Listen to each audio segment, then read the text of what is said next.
Eh bien bonjour Vincent, voici Serge de nouveau. Cette fois pour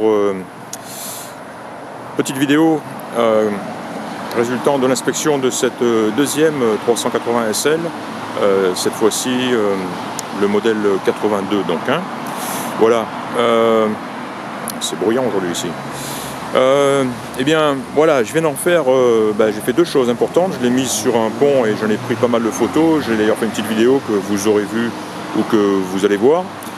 Pour récapituler, on a des dessous plutôt sains, ça a un bel aspect et je n'ai pas vu de traces, j'ai pas vu de rouille perforante ni même de surface.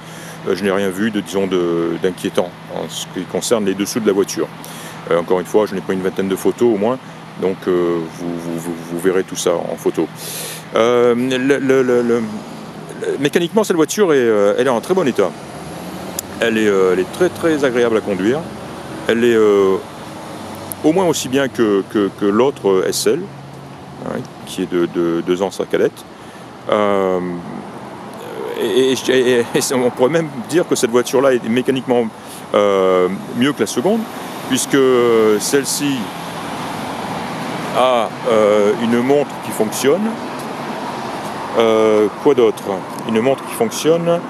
Ah oui, l'antenne électrique aussi, que j'ai peut-être oublié de mentionner sur l'autre, qui ne fonctionne pas sur l'autre, elle est semi-sortie, mais il y a un interrupteur au tableau de bord pour l'actionner qui ne donne rien, quoi.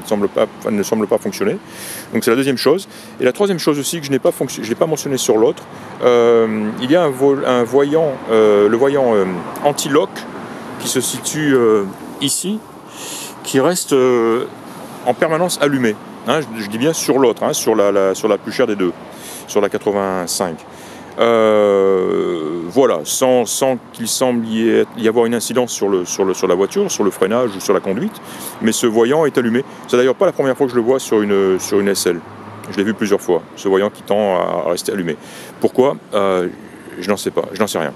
Alors, toujours est-il que sur celle-ci, le voyant n'est pas allumé. Voilà, donc trois choses à noter. L'antenne, ce voyant anti-lock et la montre, donc qui fonctionne sur ce modèle-là en tout cas. Encore une fois, donc mécaniquement, pas de problème, de bonne performance, très agréable à conduire, belle accélération. Et en fin de compte, je viens de m'apercevoir qu'il y avait pas mal de factures récentes sur cette voiture qui sont ici. Et quand je dis récentes, elles s'étagent de 2016 à 2017, donc ces 2 dernières années. Et voilà, on a des sommes un petit peu importantes. On a 600 $ ici, on a un 487 ici, 164, 692, 882, 1237 et un échappement tout neuf aussi, 183 ici. Et voilà, ici en l'occurrence, on a un time sensor. Il semblerait que la voiture ait tendance à chauffer. Ouais, voilà, le moteur avait tendance à chauffer. Et voilà, donc 1237 $ pour cette réparation. Ici 882, c'était quoi? Check suspension, steering, check door brakes, suspension et direction, sway bar, barre stabilisatrice qui a été remplacée, driver's door brake. Alors ça, je sais pas ce que c'est. Frein. Le frein de la porte côté conducteur, 315 $, bizarre. Bref, 692 $ ici. On a, en fait, ce qui semble avoir été le cas sur cette voiture ces 2 dernières années, c'est un problème essentiellement un moteur qui ne tournait pas bien et beaucoup de travaux ont été faits. Et d'ailleurs, on l'a vu en dessous, on le voit sur les photos, au niveau alimentation en essence, quoi. Donc, j'ai vu que la pompe à essence a été changée, filtre à essence.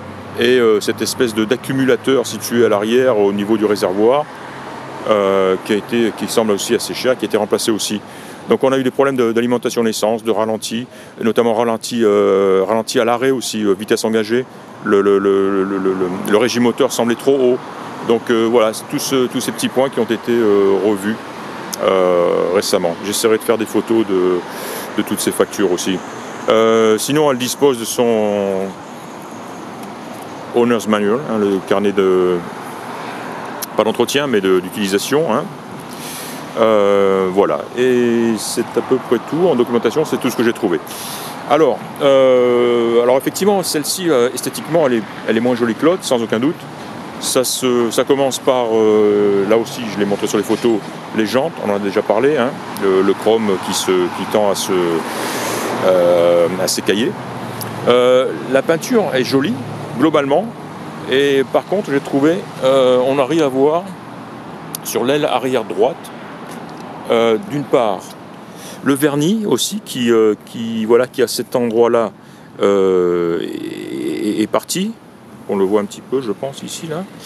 Et en regardant ça, je me suis aperçu qu'on voyait une légère peau d'orange sur l'aile arrière droite qu'on ne retrouve pas sur la porte, par exemple, hein, la porte droite, où là, je pense, on a une peinture d'origine. Donc voilà, ce qui laisse penser que la voiture a probablement reçu un petit choc sur l'arrière droit ici, qui a été réparé. Pas de signe, en dehors de ça, de la peinture, pas de signe justement on ne soupçonne pas un choc violent ou quand on regarde l'intérieur de l'aile ou quand on regarde sous la voiture. Hein. Donc voilà, j'ai noté ça. Quoi d'autre? Finalement, pas grand-chose.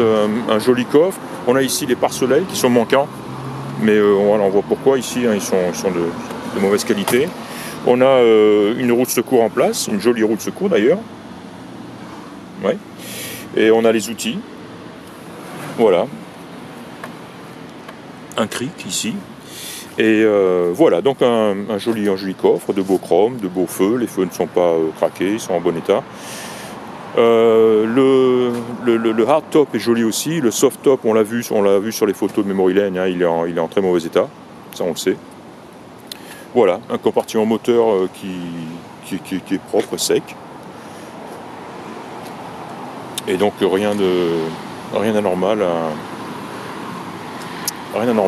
situé à ce niveau-là. Le chauffage fonctionne très bien à l'intérieur, comme tout le reste sur cette voiture d'ailleurs. Tout semble fonctionner correctement. Les essuie-glaces, voilà. Alors l'intérieur, il est bien sûr moins joli aussi que sur l'autre. On a vu ici, c'est dommage parce qu'il y a un joli cuir noir avec un aspect un peu vieilli forcément. Mais je vois par exemple ici sur le repose-tête, le cuir est déchiré. Et on l'a vu ici aussi. Oui, ici aussi, il est parti, un frottement à force de frotter, une usure normale ici, mais voilà, donc une sellerie qui est un petit peu moins jolie que l'autre. Et surtout le tableau de bord qui lui est complètement craquelé de toutes parts. Et qui à mon avis, probablement le problème majeur sur cette voiture. Je ne sais pas si on arrive à retrouver des casquettes de tableau de bord pour ces modèles ou dans quelles conditions. Donc voilà. Sinon le reste est joli, hein. Les compteurs sont très clairs, très beaux, encore une fois tout fonctionne, un joli volant, une très belle moquette, une voiture de beaux panneaux de porte, donc tout ça présente très bien. Voilà, voilà. Je vais en faire encore quelques photos d'extérieur pour compléter cette inspection. Et voilà, et je pense avoir tout dit. Feu, jauge, voilà, encore une fois, hein, très très agréable à conduire par contre. Hein, il semblerait que tous ces problèmes d'alimentation en essence aient été résolus parce que la voiture marche bien. Et elle y va, quand on accélère, elle rétrograde franchement et boum, ça part comme une balle. Hein, c'est vraiment agréable à conduire. Hein. Voilà. C'était donc Serge venu inspecter cette Mercedes 380 SL de 1982. Merci et à bientôt. Au revoir.